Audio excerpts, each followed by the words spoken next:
Nesse vídeo aqui eu vou descomplicar tudo sobre WebSocket. Já parou para pensar como o WhatsApp, Telegram ou plataformas de streaming funcionam com essa comunicação para ela ser feita em tempo real? Por trás disso tem uma tecnologia poderosa que a gente vai entender hoje. O que são de fato WebSockets? Como que funciona esse protocolo de comunicação por trás dos panos? E vamos inclusive aprender na prática, construindo nosso próprio chat, colocando no ar para entender como que isso funciona na prática. Então bora pro vídeo.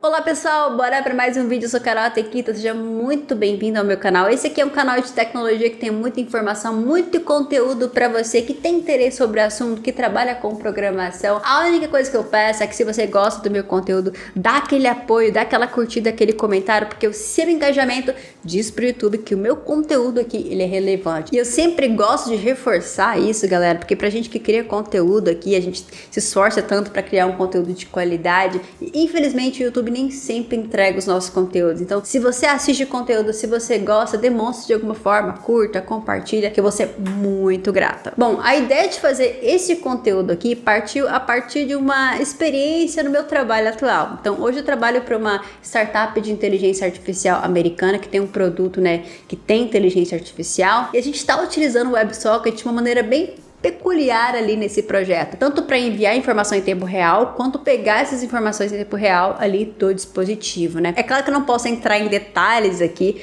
mas foi uma experiência muito interessante porque a gente utilizou o WebSocket de uma forma que eu não tinha visto antes. Isso me fez pensar, caramba, essa tecnologia é realmente muito poderosa, porque o mais comum é justamente a gente ligar o WebSocket com chat, porque é a comunicação em tempo real mais fácil da gente pensar, mas é legal pensar que não só isso, E falando nisso, quando eu tava começando a minha carreira como programador ali, fazendo ali os meus aplicativos como freelancer, sempre que um cliente vinha com um projeto que precisava ter um chat, eu já ficava com medo, porque essa palavrinha WebSocket no começo me dava calafrios, porque eu não entendia ao certo como funcionava. Por isso que eu acho que esse conteúdo vai ser muito interessante para você que quer entender, quer desmistificar de uma vez por todas o funcionamento desse protocolo que é tão importante. E pra gente começar a entender como que o WebSocket funciona, vamos fazer um exercício aqui. Imagina um chat, onde você está se comunicando com outra pessoa. Como que você faria para saber se existe uma resposta ali para você mostrar na tela para o seu usuário? Como que você poderia fazer isso? Vamos supor, você envia ali um oi, Você faz uma requisição, envia o oi. Como que você sabe que tem uma resposta para você ali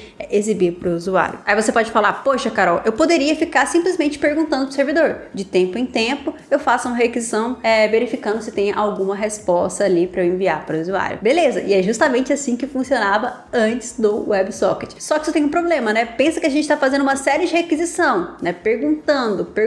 Isso não é nada performático. E é justamente esse problema que esse novo protocolo de comunicação veio para resolver, para que você não precise perguntar ali, fazer esse pooling ali para o servidor para obter atualizações. Porque imagina só, se você tem 1000 usuários ali conectados, utilizando o seu chat, e para cada um desses usuários você está fazendo milhares de requisições para saber se tem alguma atualização. Isso realmente não é nada performático. Agora pensa, qual que seria o ideal? Qual que seria o mundo perfeito, Seria muito legal se o servidor pudesse comunicar diretamente com o meu cliente sempre que tivesse alguma atualização, sem eu precisar pedir essa informação para o meu servidor. E é justamente assim que funciona no WebSocket. Agora vamos para a cronologia dos fatos. Antigamente, quando a gente não tinha esse protocolo de comunicação, já definindo aqui que o WebSocket é um protocolo de comunicação, a gente fazia justamente essa estratégia do pooling, que é perguntar para o servidor se tem alguma atualização. Aí você ia perguntando de tempos em tempos. Com o tempo, para otimizar essa questão de performance, isso evoluiu para o que a gente chama de long pooling, que é a mesma coisa, você faz a requisição ali, você espera uma resposta, só que nesse caso o servidor ele não vai responder imediatamente, ele vai demorar um tempo e ele só vai responder quando tiver a atualização. A partir disso, quando o cliente receber a resposta, ele vai fazer uma nova requisição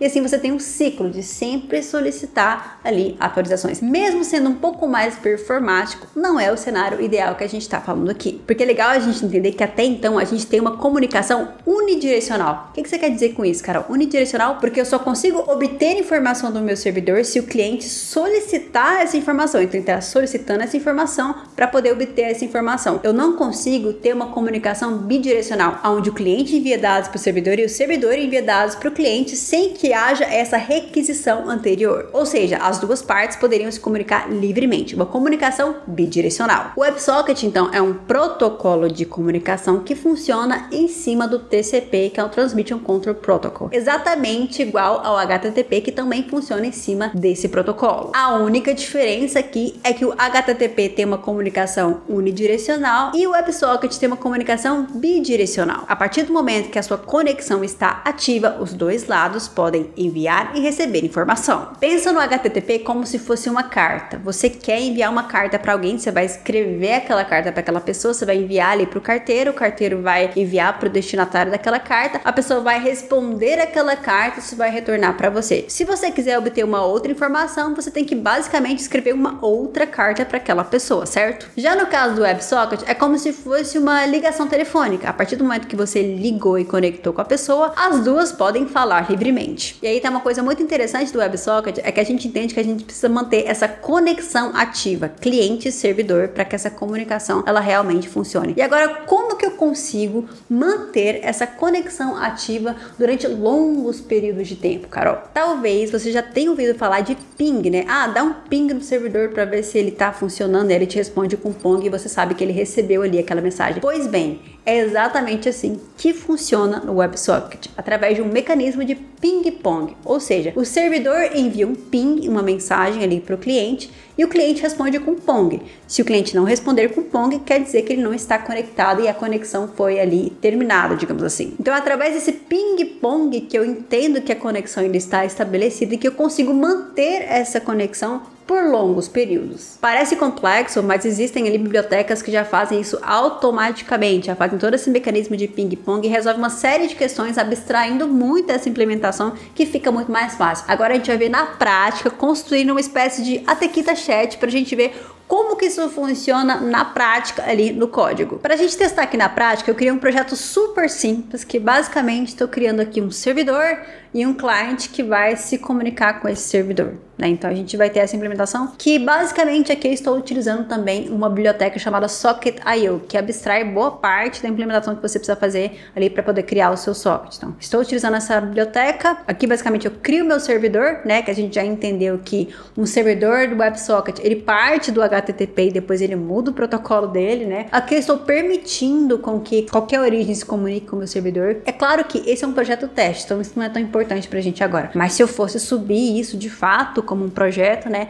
Aqui eu limitaria apenas os domínios que eu suporto ali, que eu tenho confiança, que podem se comunicar ali com o meu servidor. Então eu posso fazer essa limitação também nessa comunicação. Então aqui basicamente, quando ele se conecta, né? Eu vou executar algumas ações. A primeira coisa é que eu vou emitir para o meu socket, né? Uma mensagem de boas-vindas. Então todo cliente que se conectar com o meu socket vai receber uma mensagem de boas-vindas. Lembra do ping-pong, né? Que é justamente a estratégia que ele utiliza para poder manter a conexão viva. Então quando o meu cliente, que eu estou ouvindo a esse evento, né? Quando o meu cliente receber um ping, ele vai enviar de volta um server pong. Então recebo um ping do cliente, eu retorno um pong ali do servidor e assim a gente faz essa comunicação. Aqui também, quando o server ele recebe uma chat message, ele faz o broadcast dessa mensagem, ou seja, eu, Carol, enviei uma mensagem no chat. Como que eu faço para isso aparecer no chat de todo mundo, se eu tiver múltiplas janelas conectadas, né? É isso aqui que o servidor está fazendo, ele recebe essa mensagem, ele vai emitir aqui para todos que estão conectados ali no meu servidor. Então, vai emitir a mesma mensagem, fazer um broadcast da minha mensagem para todos que estão conectados ali naquele servidor. E quando eu desconectar, eu estou apenas dando um console log aqui, mas você pode executar alguma ação, ou seja, se a Carol desconectou do meu chat, o que eu vou fazer com ela? Eu posso setar o status dela como offline, por exemplo. E aqui, basicamente, quando o meu server estiver ativo, né, que eu especifiquei a porta 3000, quando ele estiver ativo, eu receber um console ali no meu terminal para saber que ele está ativo e ele está rodando. Do lado do cliente é bem simples, eu tenho um HTMLzão aqui, que basicamente eu tenho um header, Atequita Chat. Aqui eu tenho a parte das mensagens, onde eu vou sempre colocar as mensagens que vão ser exibidas ali.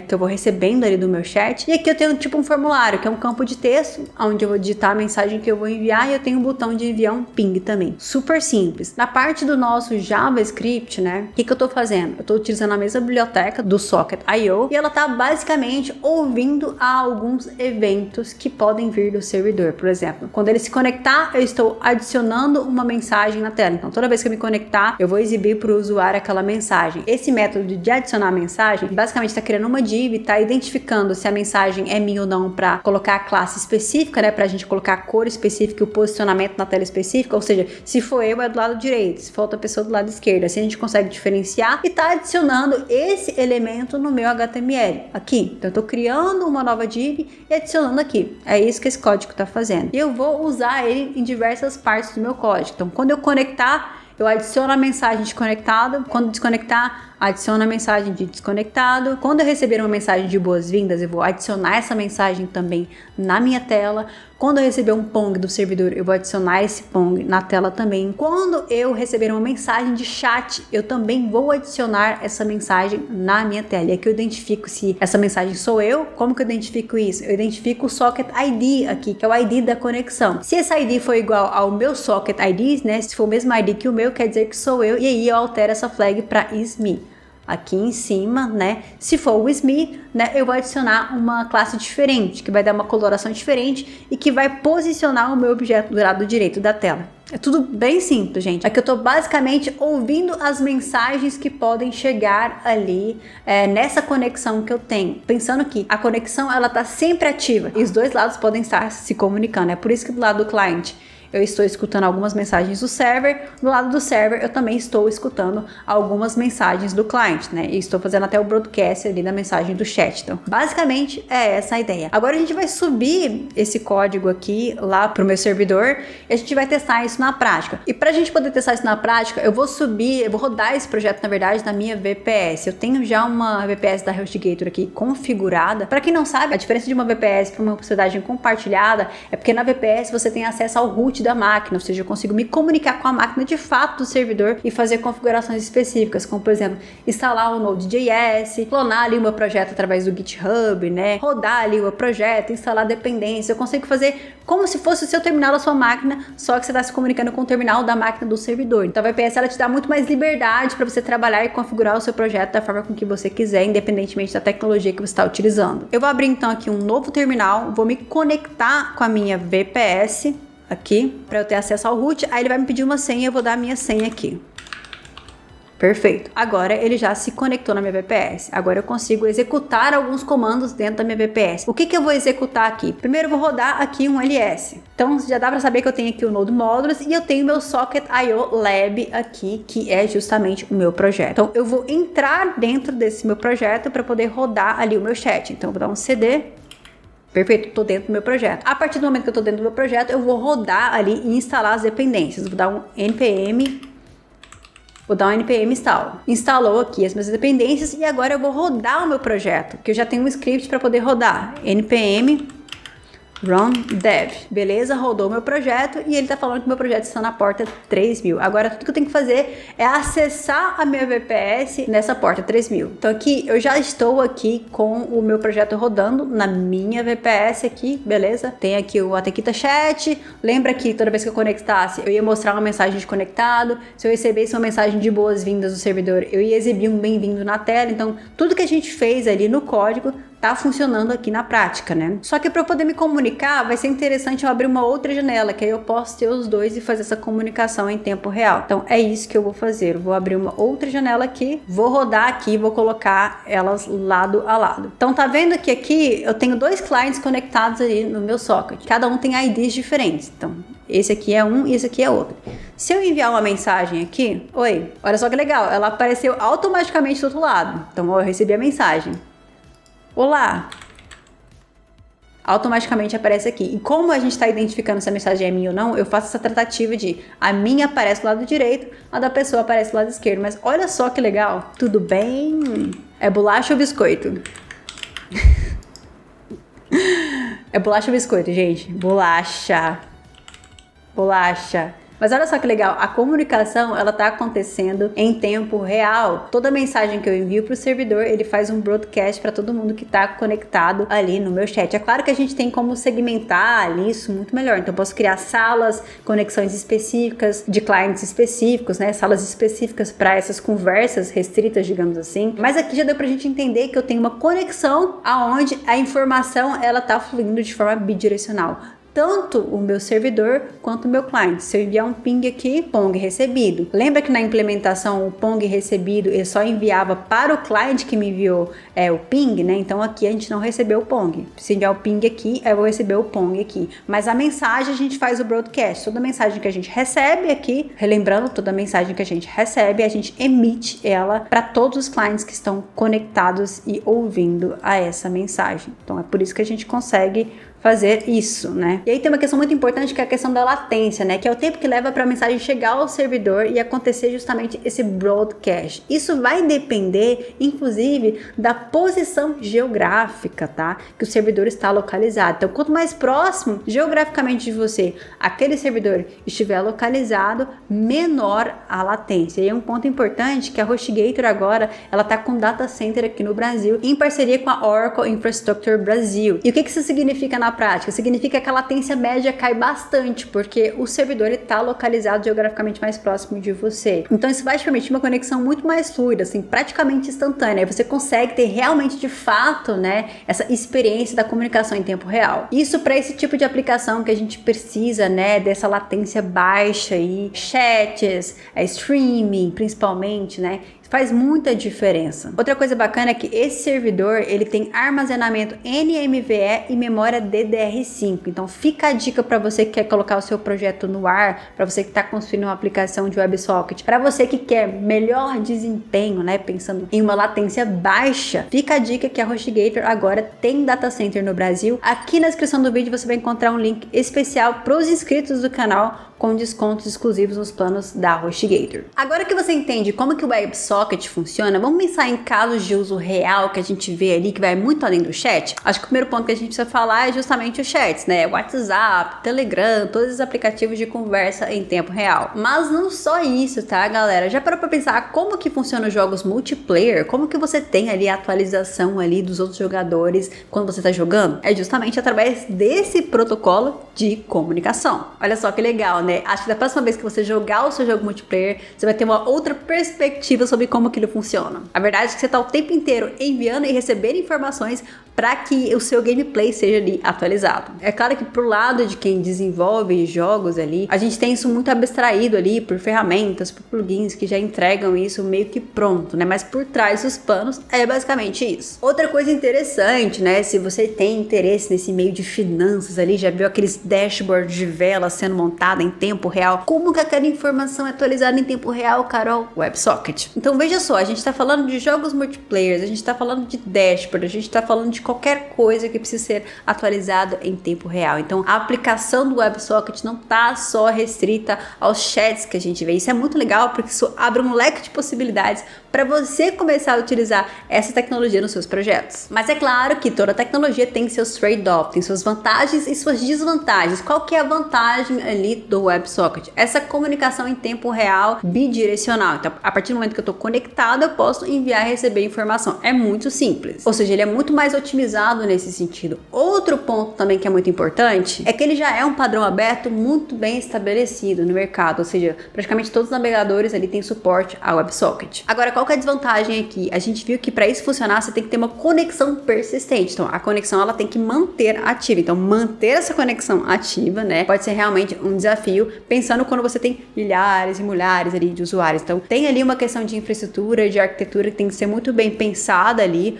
para que você não tenha esse tipo de problema de escalabilidade. Principalmente se a gente pensar, né, que cada pessoa que está conectada ali está consumindo memória e recursos do servidor. Outra desvantagem é que o WebSocket é mais difícil de você divulgar. debugar, né? Para você debugar uma requisição HTTP, você pode usar um Postman da vida e é muito simples de você debugar. Agora já com o WebSocket fica um pouquinho mais complicado. Não que seja impossível, mas fica um pouquinho mais complicado. O bacana é que hoje a gente já tem plataformas, recursos, bibliotecas que facilitam muito a implementação disso, ou seja, que já resolvem problemas padrões ali para você entrar com isso de bandeja, digamos assim. Então hoje é muito mais simples você implementar esse tipo de comunicação no seu projeto. Se a gente for parar para pensar, o WebSocket é uma tecnologia que realmente revolucionou a forma com que a gente consome informação, permitindo com que as aplicações ali, os aplicativos que a gente consome no nosso dia a dia, tragam informações em tempo real de forma muito mais eficiente. Então, para você que trabalha com desenvolvimento, esse é um protocolo que você precisa conhecer. Eu espero que esse vídeo tenha te dado uma overview super interessante sobre o assunto. Espero que o meu projeto prático tenha te instigado a praticar também. E quem sabe você desenvolva também alguma coisa que utilize o WebSocket. Se você fizer, não deixe de deixar aqui nos comentários. Quem sabe eu possa reagir aos projetos de vocês. Agora, assim como é de costume, eu vou responder um comentário que deixaram em outro vídeo aqui do canal. E foi o Charles que perguntou. Ele perguntou assim: olá, será que dá muita confusão estudar Python e JavaScript simultaneamente, né? Eu acho que essa é uma pergunta muito comum de quem tá começando. Acho que quem tá começando pensa assim, cara, JavaScript e Python, as linguagens mais populares, quero aprender as duas ao mesmo tempo. Mas eu não aconselho, tá? Se você tá começando agora, um iniciante, se você não tem o que a gente chama de base é você saber ali a parte da lógica da programação, estrutura de dados, algoritmos. Se você ainda tá estabelecendo essa base, foque em uma linguagem só, cara. Que vamos supor, você começa por JavaScript, você fica muito bom no JavaScript, a partir daí vai ser muito fácil você aprender Python ou qualquer outra tecnologia, mas foca numa só, porque na verdade não importa muito se a linguagem é X ou Y. O que importa é você aprender os fundamentos, porque esses fundamentos eles são compartilhados. Se você quer aprender mais sobre linguagens de programação, tem uma playlist completa aqui no canal que eu faço ali uma overview sobre diversas linguagens do mercado de tecnologia que eu super recomendo para você. Bom, espero que eu tenha conseguido responder a sua dúvida. Muito obrigado pelo seu comentário, Charles. Espero que você também deixe o seu comentário, que é muito importante para mim. Eu adoro ler os comentários de vocês. Agora, assim como é de costume, eu vou recomendar outros dois conteúdos para vocês maratonarem o Atequita Fix. Eu vou recomendar justamente essa playlist sobre linguagens de programação que tá muito legal, que eu faço review sobre Go, Java, C#, Kotlin. Tá uma playlist muito legal para quem quer ter uma overview sobre as linguagens de programação desse mercado que é tão amplo. E o outro conteúdo vai ser uma recomendação do YouTube. Eu te vejo em um próximo vídeo e ó, até mais!